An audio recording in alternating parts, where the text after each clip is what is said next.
കേരളത്തിലെ പ്രതിപക്ഷം കഴിഞ്ഞ കുറച്ചു കാലമായി വലിയ ആഘോഷമാക്കിയ ഒരു കേസുണ്ട്. CMRL Exalogic case.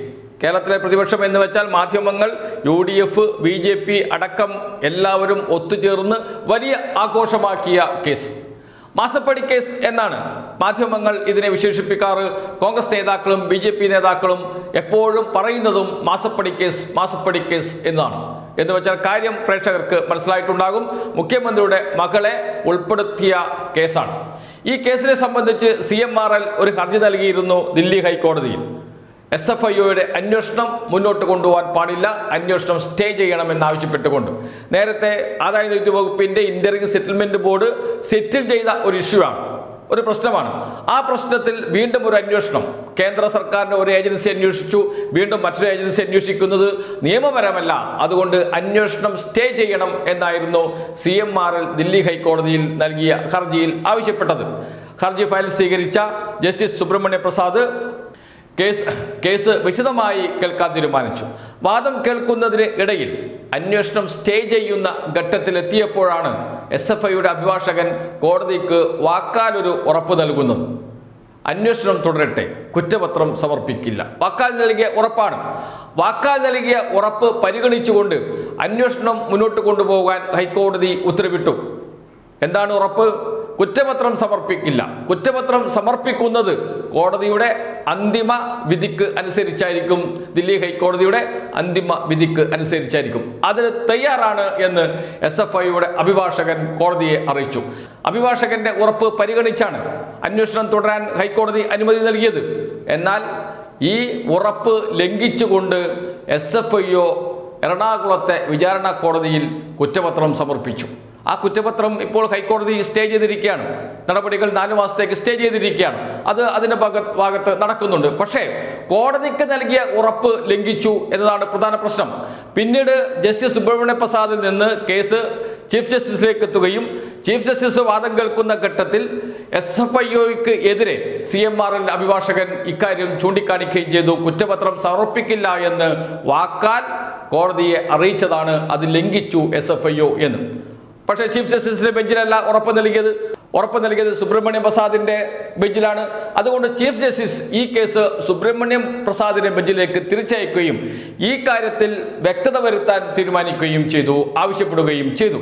അതനുസരിച്ച് സുബ്രഹ്മണ്യ പ്രസാദ് കേസ് വാദം കേട്ടു. വാദം കേൾക്കുന്നതിന് ഇടെയാണ് SFIയോട് ചോദിച്ചത്, നിങ്ങൾ ഈ ബെഞ്ചിന് നൽകിയ ഉറപ്പ് എന്തുകൊണ്ട് പാലിച്ചില്ല? എന്തുകൊണ്ടാണ് ആ ഉറപ്പ് പാലിക്കാതെ കുറ്റപത്രം സമർപ്പിച്ചത്? വാക്കാൽ നൽകുന്ന ഉറപ്പ്, അഭിഭാഷകർ വാക്കാൽ നൽകുന്ന ഉറപ്പ് പരിഗണിക്കുക എന്നത് കോടതിയുടെ രീതിയാണ്.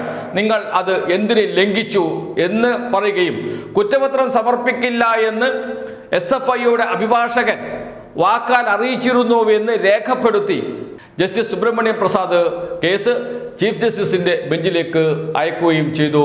എന്ന് വെച്ചാൽ SFIOയ്ക്ക് ഏറ്റ വലിയ തിരിച്ചടികളിൽ ഒന്ന്. കോടതിക്ക് നൽകിയ ഉറപ്പ് പോലും പാലിക്കാതെ കേസുമായി മുന്നോട്ട് പോയത് എന്തിന് എന്ന ചോദ്യമാണ് ഉയരുന്നത്. സ്വാഭാവികമായും എല്ലാവർക്കും അറിയാം എന്തിനാണ് കുറ്റപത്രം സമർപ്പിച്ചത്. അതൊരു രാഷ്ട്രീയ ചർച്ചയാക്കി മാറ്റണം. മുഖ്യമന്ത്രിക്കെതിരെ, മുഖ്യമന്ത്രിയുടെ മകൾക്കെതിരെ ഒരു ചർച്ചയാക്കി മാറ്റണം. അതായിരുന്നു ലക്ഷ്യം. അതൊരു രാഷ്ട്രീയ ലക്ഷ്യമാണ്. രാഷ്ട്രീയ ലക്ഷ്യം നേടുന്നതിനു വേണ്ടി SFIO എന്ന കേന്ദ്ര അന്വേഷണ ഏജൻസിയെ കരുവാക്കുകയായിരുന്നു BJP ചെയ്തത്. അത് ആഘോഷമാക്കുകയായിരുന്നു കേരളത്തിൽ കോൺഗ്രസ് നേതാക്കളും അതേപോലെ മാധ്യമങ്ങളും ചെയ്തത്. പക്ഷേ കേസ് തുടർ നടപടികൾ ഇപ്പോൾ ഹൈക്കോടതി സ്റ്റേ ചെയ്തിരിക്കുന്നു. അത് സംബന്ധിച്ച് വലിയ ചർച്ചകളും വാദങ്ങളും ഇപ്പോൾ നടക്കുന്നില്ല. ആ ഘട്ടത്തിലാണ് ഈ കേസ് വീണ്ടും ഹൈക്കോടതിയുടെ മുന്നിലെത്തുകയും ഇത്തരമൊരു ഉറപ്പ് എന്തുകൊണ്ട് ലംഘിച്ചു എന്ന ചോദ്യം ചോദിക്കുകയും ചെയ്തത്.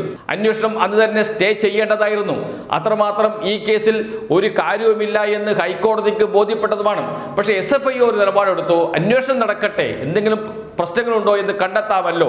കുറ്റപത്രം സമർപ്പിക്കില്ല, റിപ്പോർട്ട് കോടതി സമർപ്പിക്കില്ല, കുറ്റപത്രം സമർപ്പിക്കുന്നത് കോടതിയുടെ അന്തിമ ഉത്തരവിന്റെ ഭാഗമായിരിക്കും എന്ന് പറഞ്ഞത് കൊണ്ട് മാത്രമാണ് അന്ന് അന്വേഷണം മുന്നോട്ട് കൊണ്ടുപോകാൻ SFIOയെ ദില്ലി ഹൈക്കോടതി അനുവദിച്ചത്.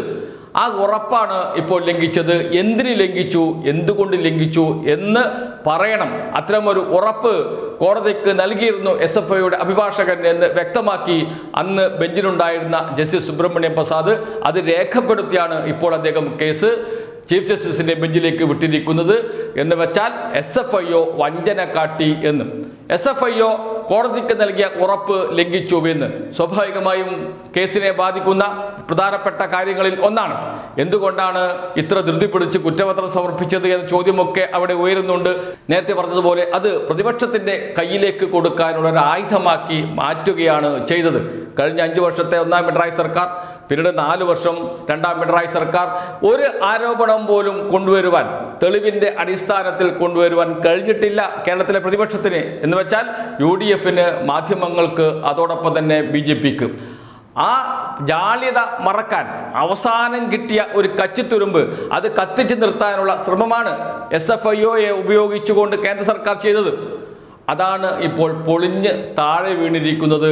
വരും ദിവസങ്ങളിലും സമാനമായ പരാമർശങ്ങളും നിരീക്ഷണങ്ങളും കോടതിയിൽ നിന്ന് ഉണ്ടാകും എന്ന കാര്യം സംശയമേയില്ല. അതുകൊണ്ട് കൂടിയാണ് വിചാരണ കോടതിയിൽ SFIO കൊടുത്ത കുറ്റപത്രത്തിലുള്ള നടപടികൾ മുന്നോട്ട് കൊണ്ടുപോകരുത് എന്ന് ഹൈക്കോടതി ഉത്തരവിട്ടത്. ഹൈക്കോടതി പരിശോധിച്ചപ്പോഴും മനസ്സിലായിട്ടുണ്ടാകണം ഇതിൽ കഴമ്പില്ല എന്ന്.